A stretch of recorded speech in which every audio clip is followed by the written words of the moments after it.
Salut à tous. Le 6 mars 2025, Christine Lagarde est montée sur son trône de la Banque centrale européenne pour nous annoncer la grande nouvelle. L'euro numérique arrive.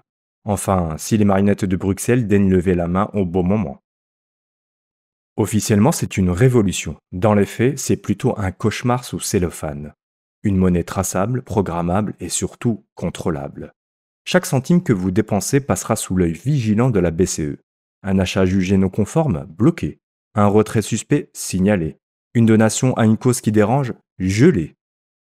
L'excuse, l'innovation et la souveraineté européenne. La réalité, un système de surveillance monétaire digne d'un État totalitaire qui tombe à pic alors que l'Europe s'affaiblit face aux BRICS et à une économie sous assistance respiratoire. Alors, vraie modernisation ou cheval de Troie pour un contrôle total?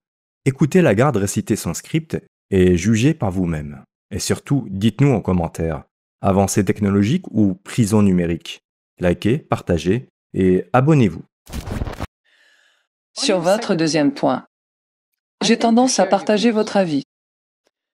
La nature n'aime pas le vide. Et nous avons commencé à travailler sur l'euro numérique.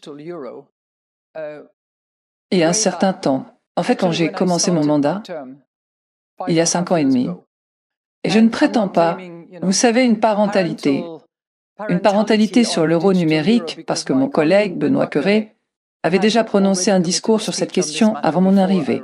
Mais certainement, j'ai poursuivi ce projet.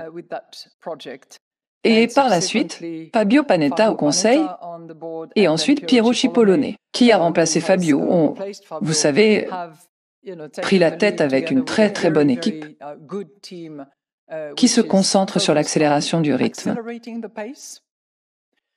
Et espérons-le faire suffisamment campagne avec toutes les parties prenantes, c'est-à-dire le Parlement européen, c'est-à-dire le Conseil européen, c'est-à-dire la Commission européenne, afin que nous puissions finalement, vous savez, non pas abandonner, mais concrétiser cet euro numérique.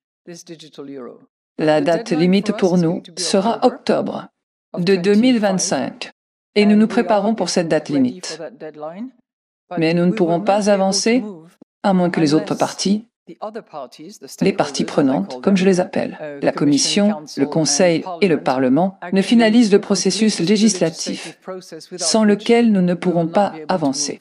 Et je pense que c'est d'une importance cruciale, et cela semble, pour l'agnostique ou au sceptique, qu'il semble plus pertinent et plus impératif maintenant que jamais. Tant au niveau du commerce de gros qu'au niveau du détail, les deux.